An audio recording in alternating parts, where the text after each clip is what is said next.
एक व्यक्ति, कोई जिज्ञासु, एक दिन आया। उसका नाम मोलोंक पुत्र था। एक बड़ा ब्राह्मण विद्वान 500 शिष्यों के साथ बुद्ध के पास आया था। निश्चित ही उसके पास बहुत सारे प्रश्न थे। एक बड़े विद्वान के पास ढेर सारे प्रश्न होते ही हैं, समस्याएं ही समस्याएं। बुद्ध ने उसके चेहरे की तरफ देखा और कहा, यदि तुम शर्त पूरी करो, केवल तभी मैं उत्तर दे सकता हूं। मैं तुम्हारे प्रश्नों को देख सकता हूं। 1 वर्ष तक प्रतीक्षा करो, ध्यान करो, मौन रहो। जब तुम्हारे भीतर का शोरगुल समाप्त हो जाए, जब तुम्हारे भीतर की बातचीत रुक जाए, तब तुम कुछ भी पूछना और मैं उत्तर दूंगा। यह मैं वचन देता हूं। मोलुंक पुत्र कुछ चिंतित हुआ। 1 वर्ष केवल मौन रहना और तब यह व्यक्ति उत्तर देगा, और कौन जाने कि वे उत्तर सही भी हैं या नहीं। तो हो सकता है 1 वर्ष बिल्कुल ही बेकार जाए। इसके उत्तर बिल्कुल व्यर्थ भी हो सकते हैं। क्या करना चाहिए? वह दुविधा में पड़ गया। वो झिझक भी रहा था, इसमें खतरा था। और तभी बुद्ध का एक दूसरा शिष्य सारिपुत्र जोर से हंसने लगा। वह वहीं पास में ही बैठा था, खिलखिलाकर हंसने लगा। मोलुंक पुत्र और भी परेशान हो गया। उसने कहा, बात क्या है? तुम क्यों हंस रहे हो?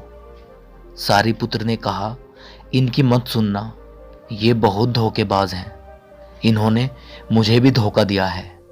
जब मैं आया था, तुम्हारे तो केवल 500 शिष्य हैं, मेरे पास तो 5000 थे। मैं बड़ा ब्राह्मण था, देश भर में मेरी ख्याति थी। इन्होंने मुझे फुसला लिया। इन्होंने कहा, साल भर प्रतीक्षा करो, मौन रहो, ध्यान करो और फिर पूछना, मैं उत्तर दूंगा। और साल भर कोई प्रश्न बचा ही नहीं। तो मैंने कभी कुछ पूछा ही नहीं और इन्होंने कोई उत्तर दिया ही नहीं। यदि तुम पूछना चाहते हो तो अभी पूछ लो। मैं इसी चक्कर में पड़ गया, मुझे इसी तरह इन्होंने धोखा दिया। बुद्ध ने कहा, मैं अपने वचन पर पक्का रहूंगा। यदि तुम पूछते हो तो मैं उत्तर दूंगा। यदि तुम पूछो ही नहीं तो मैं क्या कर सकता हूं? 1 वर्ष बीता। मोलुंक पुत्र ध्यान में उतर गया और मौन होता गया। भीतर की आवाज, बातचीत समाप्त हो गई। भीतर का कोलाहल रुक गया। वह बिल्कुल भूल गया कि कब 1 वर्ष बीत गया।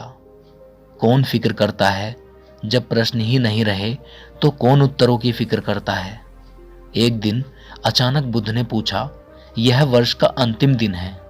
इसी दिन तुम 1 वर्ष पहले यहां आए थे और मैंने तुम्हें वचन दिया था कि 1 वर्ष बाद तुम जो पूछोगे मैं उत्तर दूंगा। मैं उत्तर देने को तैयार हूं। अब तुम प्रश्न पूछो। मोलुंक पुत्र हंसने लगा और उसने कहा, आपने मुझे भी धोखा दिया। वह सारिपुत्र ठीक कहता था। अब कोई प्रश्न ही नहीं है पूछने के लिए। तो मैं क्या पूछूं?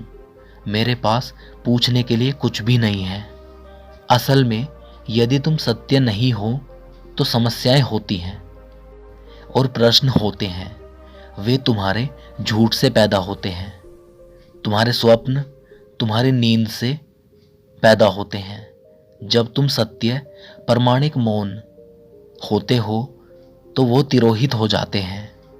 मेरी समझ ऐसी है कि मन की एक अवस्था है जहां केवल प्रश्न होते हैं और मन की एक अवस्था है जहां केवल उत्तर होते हैं, और वे कभी कभी साथ साथ नहीं होते। यदि तुम अभी भी पूछ रहे हो तो तुम उत्तर नहीं ग्रहण कर सकते। मैं उत्तर दे सकता हूं लेकिन तुम उसे नहीं ले सकते। यदि तुम्हारे भीतर प्रश्न उठने बंद हो गए हैं तो मुझे उत्तर देने की कोई ज़रूरत ही नहीं है। तुम्हें उत्तर मिल जाता है। किसी प्रश्न का उत्तर नहीं दिया जा सकता। मन की एक ऐसी अवस्था उपलब्ध करनी होती है जहां कोई प्रश्न नहीं उठते। प्रश्न रहित अवस्था ही एकमात्र उत्तर है। यही तो ध्यान की पूरी प्रक्रिया है। प्रश्नों को गिरा देना, भीतर चलती बातचीत को गिरा देना। जब भीतर की बातचीत रुक जाती है तो ऐसा असीम मौन छा जाता है। उस मौन में हर चीज का उत्तर मिल जाता है, हर चीज सुलझ जाती है। शाब्दिक रूप से नहीं, अस्तित्वगत रूप में सुलझ जाती है। कहीं कोई समस्या नहीं रह जाती।